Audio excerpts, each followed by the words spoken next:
अस्सलाम वालेकुम व्यूअर्स, कैसे हैं आप सब। उम्मीद करती हूँ आप सब खुश होंगे, खैरियत से होंगे। तो व्यूअर्स, आज आपको थंबनेल से आइडिया हो गया होगा कि आज का मेरा टॉपिक जो है वो है प्रेजेंट इंडेफिनिट टेंसेस का। तो गाइज़, इस वीडियो में मैं आपको सिर्फ 7 स्टेप में प्रेजेंट इंडेफिनिट इतनी अच्छी तरह से समझाऊंगी कि आपको वो हमेशा याद रहेंगे और बड़े इजीली आप पिक भी कर जाओगे। तो गाइज़, वीडियो स्टार्ट करते हैं। वीडियो स्टार्ट करने से पहले अगर आपने मेरा चैनल लाइक और सब्सक्राइब नहीं किया तो चैनल को सब्सक्राइब कर लें ताकि आने वाली मज़ीद वीडियो जो है आपको बर वक्त मिलती रहें। ये वीडियो बनाने का आइडिया मुझे मेरी स्टूडेंट ने ही दिया और रिक्वेस्ट भी की साथ, क्योंकि सीन कुछ ऐसा है कि जहाँ से मैंने जिस इंस्टीट्यूट से डिज़ाइनिंग सीखी वहाँ पे बहुत सी ऐसी लड़कियाँ थी जो ट्यूशन्स और स्कूलिंग अफोर्ड नहीं कर सकती थी। तो मैं डिज़ाइनिंग के बाद, क्योंकि मेरे पास स्किल्स थी, तो फिर उन्हें सीखने का शौक़ था, तो मैं आफ्टर क्लास उनको टेंसेस वगैरह, ग्रामर वगैरह सिखाती थी। तो जब हमारा डिप्लोमा कंप्लीट होने वाला था तो बहुत सी बच्चियाँ जो हैं वो सैड अपना शो का कर रही थी ख़ुद को कि अब जो है हम आपसे कैसे सीखेंगे। तो मैंने उनसे प्रॉमिस किया था कि बेटे, मैं आने वाले वक्त में जल्दी मैं प्लान कर रही हूँ कि मैं अपना यूट्यूब चैनल बनाऊँगी। तो जैसे ही मैं यूट्यूब चैनल बनाऊँगी तो मैं आप सबको जो है ना लिंक फॉरवर्ड कर दूँगी। आप ऑनलाइन जो है टेंसेस मेरे से सीख लिया करना। तो चलिए गाइज़, हम अपनी वीडियो का स्टार्ट करते हैं। आज का जो मेरा स्टार्ट है वो फर्स्ट सेंटेंसेस जो है प्रेजेंट इंडेफिनिट से हम स्टार्ट लेते हैं। व्यूअर्स, मैं ख़ुद भी जब स्टूडेंट थी तो मुझे टेंसेस सीखने में बहुत प्रॉब्लम होती थी और मैं हमेशा यही सोच के जाती थी कि चलो 5 नंबर का क्वेश्चन है, छोड़ आऊँगी बोर्ड में। लेकिन ये चीज़ मुझे हमेशा रही कि क्या वाकई ये चीज़ याद नहीं हो सकती या इसको लर्न नहीं किया जा सकता। तो इसलिए फिर मैंने जो है इसके वेज़ फाइंड आउट करना शुरू किए और जब मुझे इसकी जो है समझ लगी तो मैंने जो है ट्राई ली कि उन बच्चों को जो मेरी तरह ही डिफ़िकल्टीज़ फ़ील करते हैं टेंसेस को समझने में और टेंसेस को करने में, मैं उनको भी ये जो है अपनी ट्रिक्स डिलीवर करूँगी ताकि जो है वो भी जो मेरा तो चलो 5 मार्क्स वाला एग्ज़ाम में क्वेश्चन हमेशा छूट जाता था, लेकिन वो स्किप ना करे। ओके जी, हम स्टार्ट करते हैं। This is present indefinite tense. तो जो भी मेरे व्यूअर्स मुझे देख रहे हैं, तो गाइज़, आपने अपने बच्चों को, अपने स्टूडेंट्स को या ख़ुद अगर आपने टेंसेस सीखने हैं तो सबसे पहले हमारे सामने अगर टेंसेस आते हैं एग्ज़ामिनेशन हॉल में या हमने ख़ुद अपनी ग्रामर में जो है उसको करना हो तो हमारे सामने उर्दू आती है। तो सबसे पहले हमें फ़ेमिलियर होना चाहिए कि ये जो है प्रेजेंट इंडेफिनिट है, कंटिन्यूस है, कि कौन सा जो है ये टेंस है। ठीक है, तो फिर आपको जब उसकी पहचान हो जाएगी, फिर आपको उसका हल करने का तरीका आ जाएगा, तो आपके लिए सेंटेंस जो है ज़रा भी मुश्किल नहीं होंगे। तो प्रेजेंट इंडेफिनिट की गाइस पहचान ये है कि फ़िक्रे के आखिर में जो इसकी उर्दू सेंटेंस है उसके आखिर में ता है, ती है और ते हैं वगैरह आता है। राइटिंग को इग्नोर करिएगा, मैंने बहुत जल्दी में नोट्स बनाए हैं वीडियो रिकॉर्ड करने के लिए, तो आप होप्स हो कि आपको विजिबल हो जाएगा इजीली। तो प्रेजेंट इंडेफिनिट की पहचान क्या है? फ़िक्रे के आखिर में ता है, ती है और ते हैं वगैरह आता है। तो गाइज़, आप जो भी कोई सेंटेंस ऐसा देखें कि उसके एंड पे ता है, ती है, ते है, तो फर्स्ट क्लिक के ये फर्स्ट स्टेप कि आपको पता लग गया this is present indefinite tense. अब सेकंड स्टेप क्या है? बच्चे को क्या आना चाहिए कि किस तरह से अब टेंस को हमने सॉल्व करना है। तो ये कोई हार्ड एंड फास्ट रूल नहीं है, बड़ा ईजी है।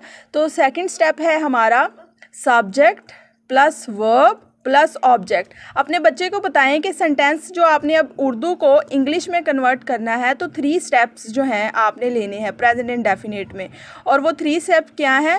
सब्जेक्ट्स, फॉर्म ऑफ वर्ब और ऑब्जेक्ट। इनको इसी सीक्वेंस में लेना है। सबसे पहले सब्जेक्ट आएगा, फिर form of verb with the help of helping verb and plus object. तो दूसरे स्टेप के बाद बारी आती है स्टेप 3 की, दैट इज़ कि सब्जेक्ट होता क्या है। आप अपने स्टूडेंट्स को, अगर आप मदर्स मेरी वीडियो देख रही हैं तो आप अपने बच्चों को बताएं कि सब्जेक्ट जो है काम करने वाले को, द पर्सन हु एक्ट, जो काम करता है वो सब्जेक्ट है। तो फिर सब्जेक्ट की लिस्ट आ जाती है ही, शी, इट या कोई सिंगुलर नेम, और आई, वी, दे, यू और कोई प्लूरल नेम। ठीक है, ये सारे जो हैं ये सब्जेक्ट आ जाते हैं। तो आप बच्चे को बताएंगे कि आपने जो सेंटेंस स्ट्रक्चर स्टार्ट करना है तो उसमें सबसे पहले सब्जेक्ट आएगा, और सब्जेक्ट्स में ये सारा जो है हेडिंग्स में जो मैंने आपको लिख के दिए हैं, he, she, it, singular name, I, we, they, you और प्लूरल नेम, ये सारे सब्जेक्ट्स कहलाते हैं। ओके गाइज, सब्जेक्ट्स हो गया। अब हमारे फोर्थ स्टेप की तरफ चलते हैं, दैट इज़ वर्ब। वर्ब क्या है? एक्शन। कोई भी काम जो आप कर रहे हैं वो वर्ब है। जैसे कि प्ले कर रहे हैं, आप खेल रहे हैं तो वो प्ले उसकी इंग्लिश होगी। आप पढ़ रहे हैं तो रीड उसकी इंग्लिश होगी। ठीक है, अगर आप खा रहे हैं तो वो ईट जो है वो उसकी इंग्लिश होगी। और ये सारे जो एक्शंस आप कर रहे हैं दैट इज़ वर्ब, ये वर्ब कहलाएगा। ठीक है गाइज, तो अगला हमारा जो है स्टेप वो होगा, सब्जेक्ट के बाद हमने वर्ब लिखना है, और वर्ब लिखने के बाद ऑब्जेक्ट की बारी आ जाती है। ज़रूरी नहीं है कि हम जो है हर सेंटेंस में ऑब्जेक्ट ज़रूरी हो, और ज़रूरी नहीं है कि ना भी हो। तो ऑब्जेक्ट ये है किस चीज़ पे आप काम कर रहे हैं। जैसे कि वो स्कूल जाता है तो वो ही, अब जाना, उसने एक एक्शन किया गो, और ही है तो गोस, और टू ऑब्जेक्ट क्या आएगा? स्कूल, कि वो स्कूल जाता है। ओके गाइज, तो अब जो है ऑब्जेक्ट क्या है? To homework is done. वो ऑब्जेक्ट वो कहलाता है कि वो ऑब्जेक्ट जिस पे हम काम करते हैं, जिसके लिए वो एक्शन जो है बिल्ड करते हैं। Clear guys? अब ये आपको हेल्पिंग वर्ब यहाँ पे लिखा नज़र आ रहा है, लेकिन इसके बारे में मैंने आपको बताया ही नहीं है, व्हाट इज़ इट। तो हेल्पिंग वर्ब ये है कि सब्जेक्ट के बाद जो आपने एक्शन लगाना है वो एस या ई एस के इजाफे के साथ हमने लगाना है। तो अब हम देख लेते हैं, बच्चे को बताएंगे कि एस या ई एस किसके साथ लगेगा। तो बेटे एस या ई एस जो है ना, ही, शी, इट या कोई सिंगुलर नेम है तो उनके साथ एस या ई एस लगेगा। जैसे कि अगर गो है तो गोज बन जाएगा, और प्लूअर जो है उनके प्लूअर देख लें, आई, वी, दे, यू। ठीक है, इनके साथ एस या एस का इजाफा नहीं होगा। क्लियर? फिर जो है फॉर्म ऑफ वर्ब, इसमें कौन सी लगेगी? फॉर्म ऑफ वर्ब, आखिरी स्टेप, आपने सारा जो है स्केच बना लिया। अब फॉर्म ऑफ वर्ब कौन सी लगेगी? First form with helping verb that is S और ई एस, और एस और ई एस किन के साथ लगेगा? सिंगुलर्स ही, शी, इट के साथ एस या ई एस का इजाफा होगा, आई, वी, दे, यू के साथ इजाफा नहीं होगा। अब मैं आपको एक एग्जांपल देती हूँ, वो स्कूल जाता है, ही गोज़ टू स्कूल, और मैं स्कूल जाता हूँ। अब ही जो है ये किस में आ गया? सिंगुलर्स में आ गया, तो इसमें एस या ई एस का इजाफा हमने फॉर्म ऑफ वर्ब के साथ किया। और मैं स्कूल जाता हूँ, इसमें फॉर्म ऑफ वर्ब के साथ जो है एस या ई एस का इजाफा नहीं किया। ठीक है, तो गाइज़ एक क्विक जो है आपको व्यू दे देती हूँ ताकि आपका एक जो है सारे पॉइंट्स की क्वेरी अगर सॉल्व हो जाए। और अगर आपने मेरा चैनल सब्सक्राइब नहीं किया तो मेरी रिक्वेस्ट है, मुझे आपसे ये फेवर चाहिए कि मेरा आप चैनल सब्सक्राइब कर लें, ताकि आपको मेरे जो है चैनल पे इस तरह की और मज़ीद एजुकेशनल, मोटिवेशनल और ट्रेंडी वीडियोस जो हैं देखने को मिल सकें। आपको बताती चलूँ, सब्जेक्ट्स जो हैं दो तरह के होते हैं, लिविंग और नॉन लिविंग। जो लिविंग होते हैं, जो ह्यूमन बीइंग्स के लिए चीज़ें यूज़ होती हैं, वो ही, शी और सिंगुलर यूज़ होता है, I, we, they, you in plural use होता है। ठीक है, और ये जो इट है इसमें ये नॉन लिविंग थिंग्स के लिए यूज़ होता है। ठीक है गाइस, जैसे कि बारिश होती है, इट रेन्स। ठीक है, तो इसलिए ये इट जो है ये ह्यूमन बीइंग्स, ये नॉन लिविंग के लिए यूज़ होता है, ह्यूमन बीइंग्स के लिए नहीं। ओके गाइस, ओके जी, क्विक व्यू करते हैं। होप सो मुझे लग रहा था कि शायद ये पेज जो है फुली और अच्छी तरह से व्यू नहीं हो रहा, तो ये लास्ट में मैं एक दफ़ा क्विक व्यू करा देती हूँ। तो गाइज़, इस प्रेजेंट इंडेफिनेट की अगर आपने ये वीडियो बहुत अच्छी तरह से देखी है, ध्यान से समझी है, तो आपको इस वीडियो के एंड तक ही प्रेजेंट इंडेफिनेट के साथ गो थ्रू हो गया होगा। तो इसकी पहचान क्या है? फ़िक्रे के आखिर में ता है, ती है और ते है आएगा।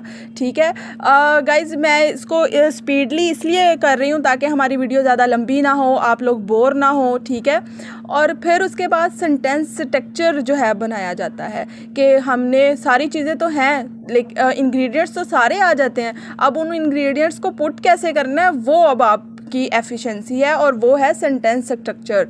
तो सबसे पहले आ जाएगा सब्जेक्ट, फिर form of verb with the help of helping verb, और हेल्पिंग वर्ब मैंने बताया एस और ईएस लगने हैं प्रेजेंट इंडेफिनेट में, और एस और ईएस उनके साथ लगेगा ही, शी, इट और कोई भी सिंगुलर, जैसे कि अली हो गया, हिना हो गया, किरण हो गया, इन सब के साथ जो फॉर्म ऑफ वर्ब आएगी उसमें एस और ईएस का इजाफा होगा। ठीक है, और जो प्लूअर और आई, वी, दे, यू वाले सब्जेक्ट्स हैं उनके साथ एस और ईएस का इजाफा नहीं करना। और फॉर्म ऑफ वर्ब कौन सी लगेगी? First form. ठीक है, नो आईएनजी, नो ईडी, कुछ भी नहीं लगना, सिंपल फर्स्ट फॉर्म लगेगी। ठीक है, तो गाइज सब्जेक्ट, कोई भी वो सब्जेक्ट क्या होता है बच्चों? सब्जेक्ट इज दैट कि कोई भी काम करने वाला पर्सन। ठीक है, he, she, it, I, we, they, you. ठीक है, द टू पर्सन। ठीक है, और उसके बाद वर्ब, एक्शन, जो आपने काम किया हो, आप खेलते हैं, आप सोते हैं, आप जागते हैं, आप कुछ चीज़ बनाते हैं, ये सारा जो है आपके action, that is called verb. And object, आप सोते हैं, बेड पर सोते हैं तो बेड ऑब्जेक्ट है, आप खेलते हैं, प्लेग्राउंड में खेलते हैं तो प्लेग्राउंड ऑब्जेक्ट है। ठीक है, और प्ले करना आपका एक्शन है, और आप जो हैं वो आप सब्जेक्ट हैं। क्लियर? तो गाइज़, इसी के साथ वो वीडियो को जो है हम ख़त्म करते हैं, और आपको अगर मेरी वीडियो अच्छी लगे तो लाइक सब्सक्राइब ज़रूर करिएगा अपने फ्रेंड्स के साथ, जिनको टेंसेस हमेशा ही बुरे लगते हों और नहीं समझ आते हों उनके साथ भी शेयर करिएगा। और मैं आपको मज़ीद जो है अपनी आने वाली वीडियोस में इंशाल्लाह हम पूरी ग्रामर जो है ख़त्म करेंगे, ताकि वो जो मेरा प्रॉमिस है अपनी स्टूडेंट्स के साथ वो भी कंप्लीट हो, और जो मेरे व्यूवर्स हैं, सब्सक्राइबर्स हैं, उनको भी जो है मेरी स्किल से फ़ायदा हो। और गाइज़, कोई भी इंसान परफेक्ट नहीं होता। अगर आपको इसमें कोई भी ऐसी चीज़ लगे जो अगर आप इम्प्रूवमेंट के लिए बताना चाहें तो कॉमेंट्स में ज़रूर बताइएगा। अपनी दुआओं में याद रखिएगा। ओके जी, अल्लाह हाफिज़।